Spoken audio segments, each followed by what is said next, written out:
Super.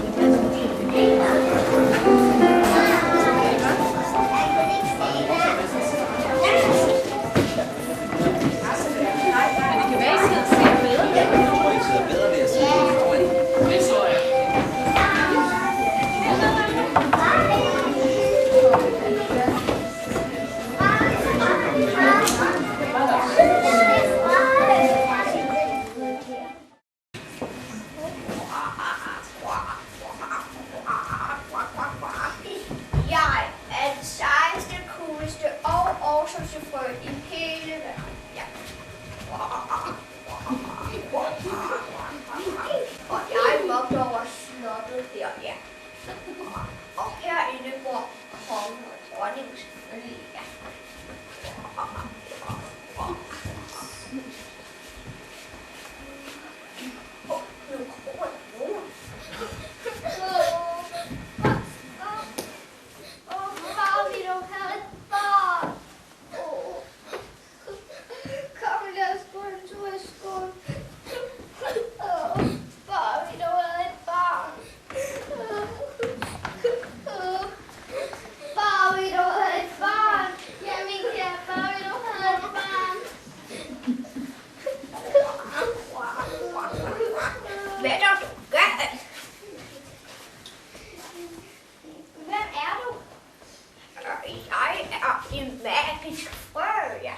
Men hvad der galt?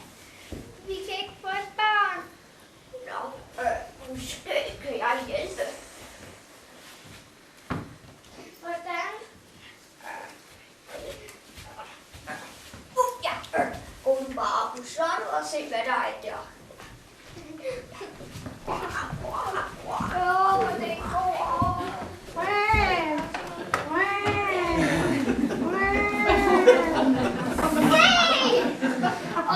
Er det ikke et sødt barn? Kom, jeg vise det! Se! Vi har fået et barn! Se! Vi har fået et barn!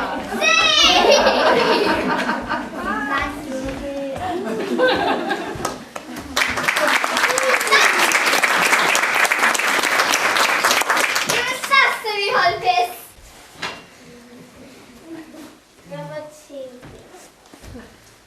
Hvem skal vi have med? Jeg må tænke. Hvem skal vi dog have med? Nu har jeg det.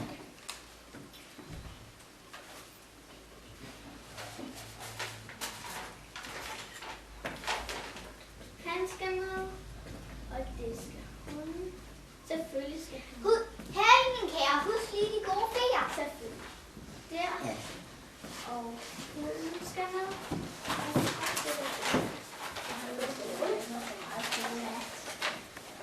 Vagt. Gå ned til opråberen med denne seddel. Javel.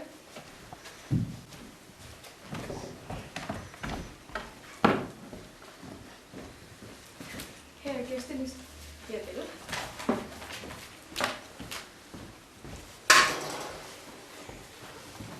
Grev pliderplader og grevinde kluderplader. Grev pliderplader og grevinde kluderplader.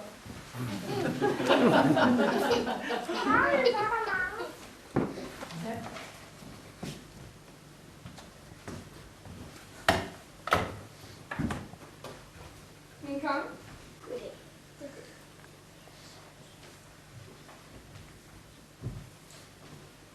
Goddag. Goddag.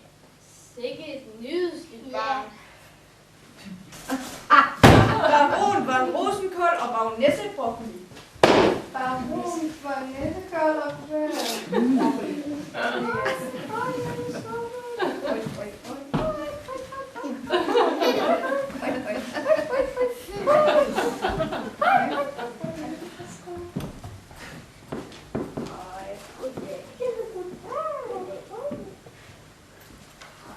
Goddag. Hvor er det længe siden.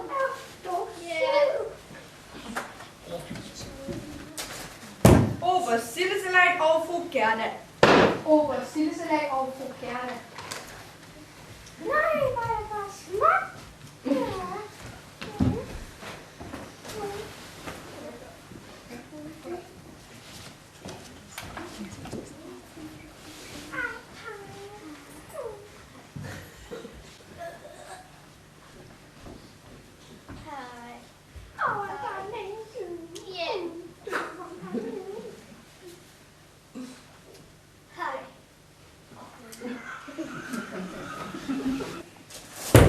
Prinsesse Frankenstein og Dr. Skægmejse. Prinsesse Frankenstein og Dr. Skægmejse. Hvorfor er det egentlig det? Okay. Goddag.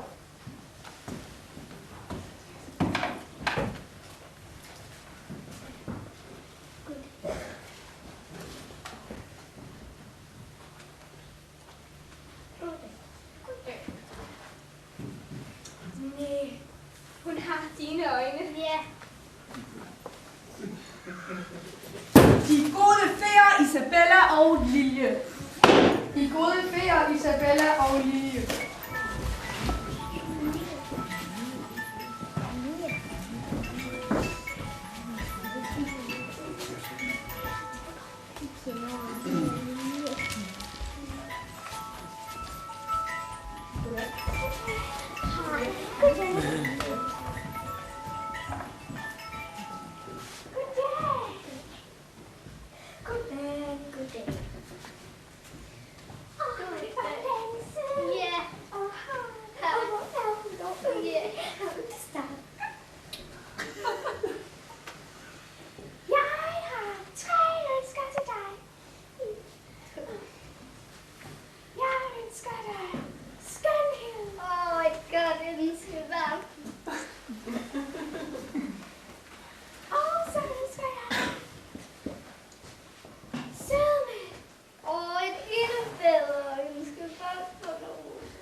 Hvad med?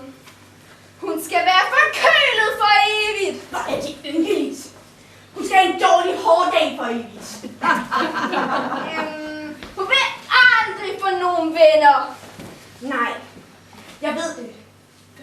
Den dag hun fylder 16, skal hun stikke sig på noget spidst og dø.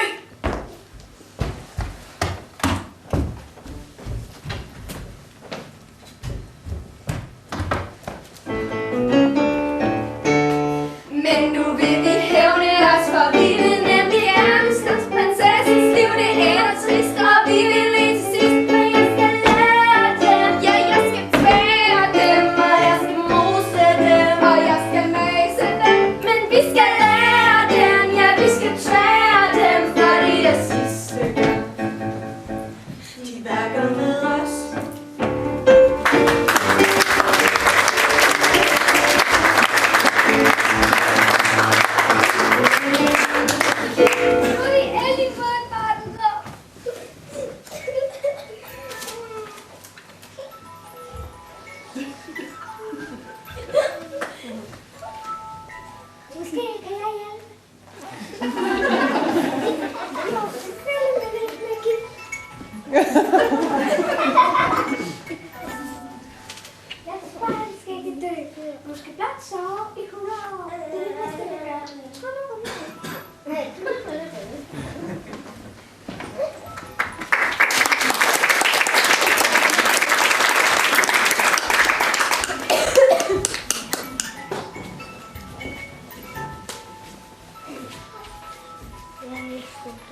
Se, det er hele vores familie. Er det ikke sødt?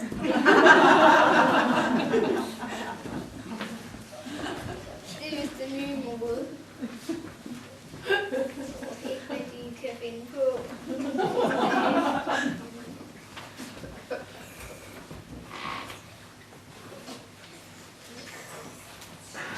Se, det tager en Rose. Er hun ikke sød? Ved du, hvor hun er? Men jeg sagde til vagten, at han skulle have løg. Ved du det? Ja. Så hjælp mig med at lede. Kom frit frem. Tønder Rose. Tønder Rose. Kom frit frem. Rose. Tønder Rose. Hov. Nå, der var det Tønder Rose.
Et billede af hende.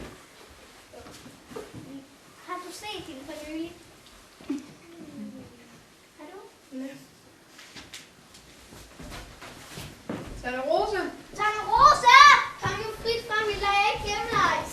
Så! Ud i haven! Nej! Du kunne jo stikke dig! Vi kommer ikke til det.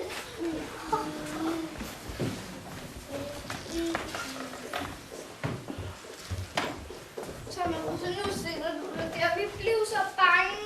Hvorfor gør du det så mange gange? Min mor er bare lidt bekymret.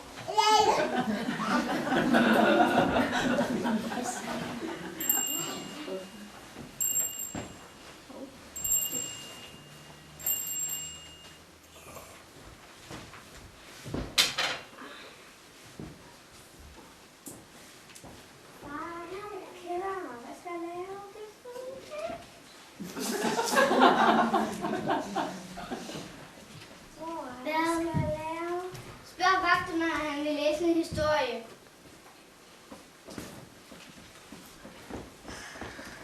Må jeg gerne få en leg? Ja, gør du bare det.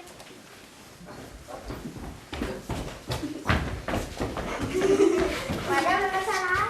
Hvem er du? Jeg har roligt. Hvor gammel er du? 9. Okay, så er du godt. Du er den. Ja, du er.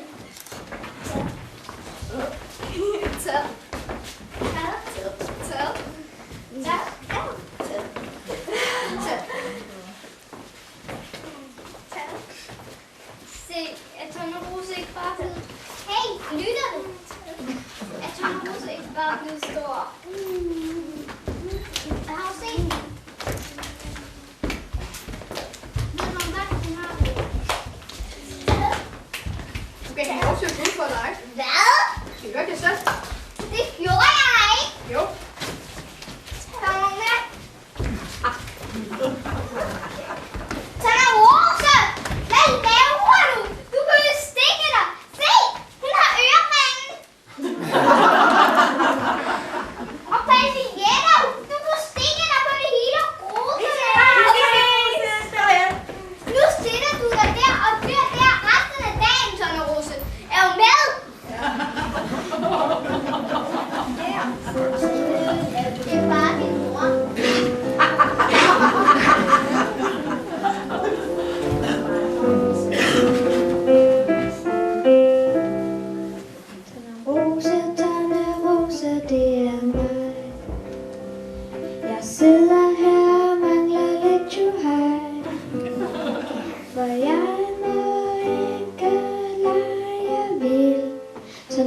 Tannerose, det er mig.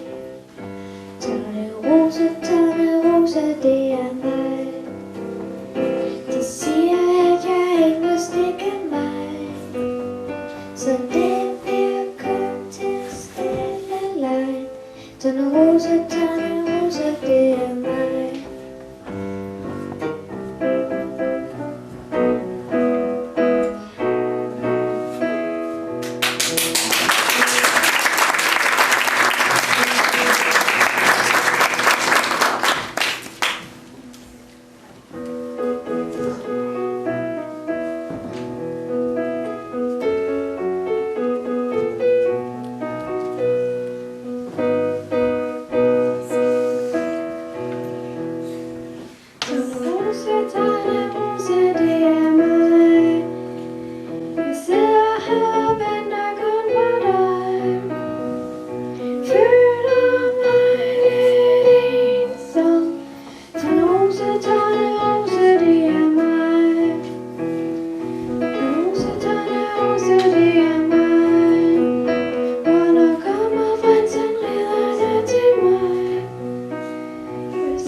Hvordan gør man?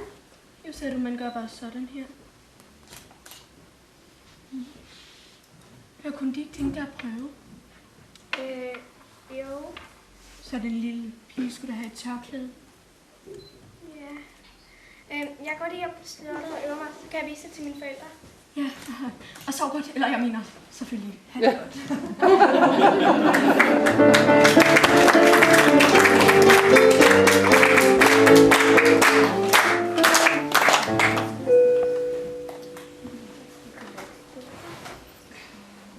Hun bliver så glad for de gaver. Hun bliver så glad. Ja, det er så godt, hun får et nyt værelse. Og hvor alt er rundt. Ingen spidse ting. Ingen træ og intet skarpt. Hun har jo aldrig haft et værelse før. Nej. Hun bliver så glad. Hvad? Jeg går lige ud med tingene til hendes værelse. Ja. Ved du, hvor Tønder Rosa er? Hov, Tønder Rosa, hvad laver du? Jeg sidder og trækker. Au!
prinser, som tror, de har en chance mod min hæk.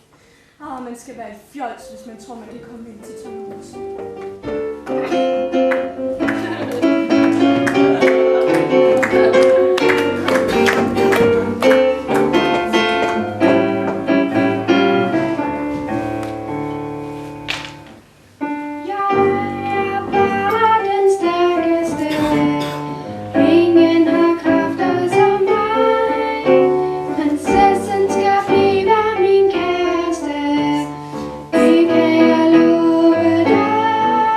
Men jeg må gemme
Og I kan sænke jer og blomstre jer.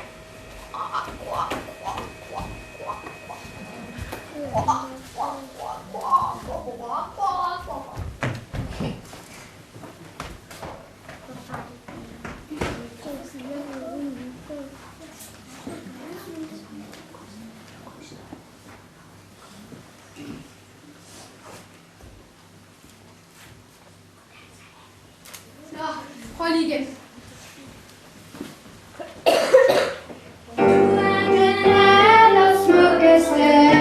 Det siger alle om dig. Jeg ved, at jeg skal hugges til, når tjørnen spærrer min vej. Men jeg må kæmpe mig. Hov! Der er ikke nogen hæk mere.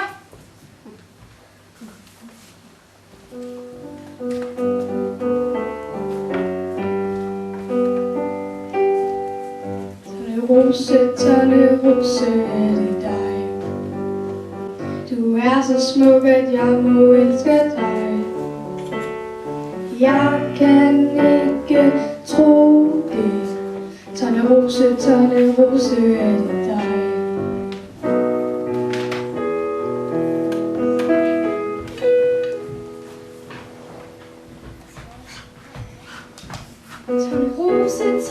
Rose, det er mig.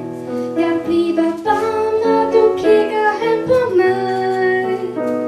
Du ligner lidt en lækkesteg, så nu vil jeg danse lidt med dig.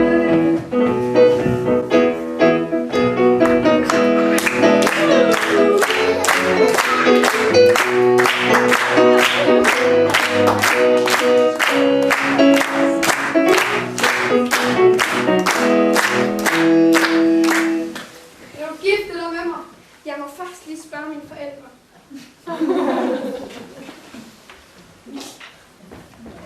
Far?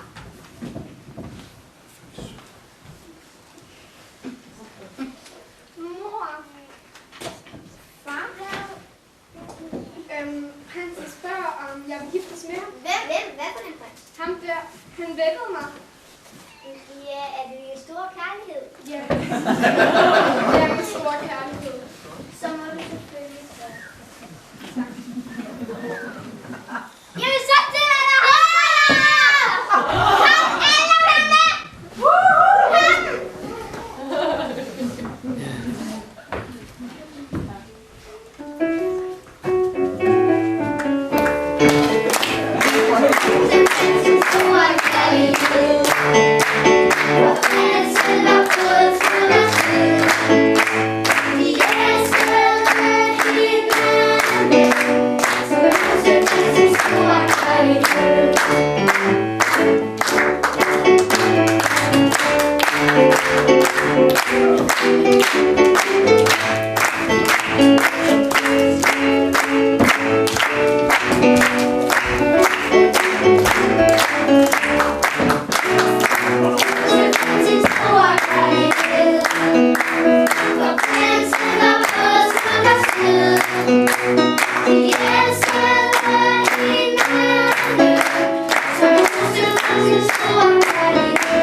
Så tak for den gang. Må vi ikke lige se alle instruktørerne op på scenen?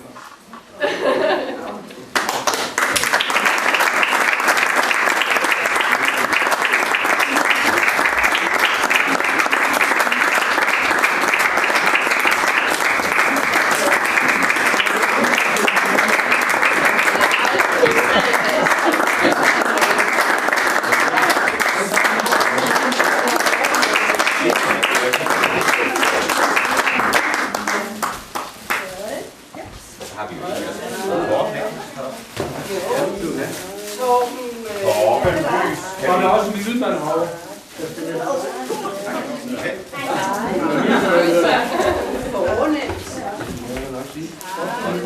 Godt på lydmanden. Mange tak til jeg tror også, der mangler en til hen. Ja, det tror jeg. Og Torben. Og gemmer sig her. Ja, det er ikke lige så regnet. Jeg skal overkomme.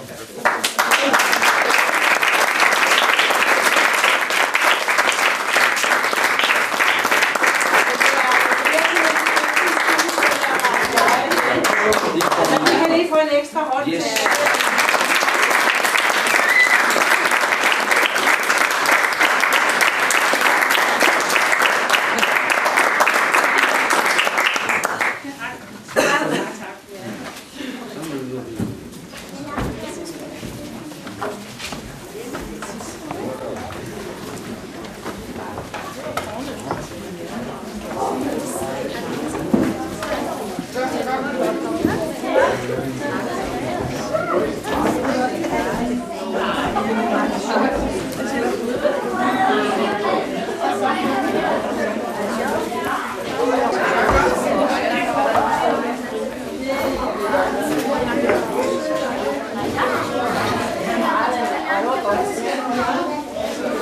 Ja.